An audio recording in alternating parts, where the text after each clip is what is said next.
Assalomu alaykum hurmatli o'rtoqlar. Mana bugun 26-mart. Ro'zamizni ham 26-kuni. Shunday ro'za ketayotganiga odam bir nima ham bo'ladi.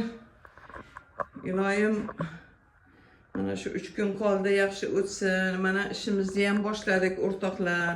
Mana keyingi kechagi kasalimiz allergik dermatit bilan. Bugun yaxshimisiz? Qanday ta'sir qildi kechagi ukol?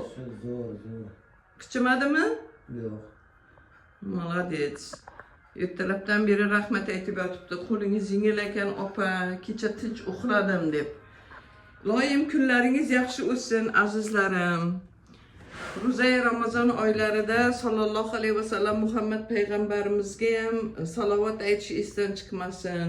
Kecha bir hikoyani eshitib shunday ko'zimga yosh keldi. Hali bir nimamga tashlashim ham mumkin.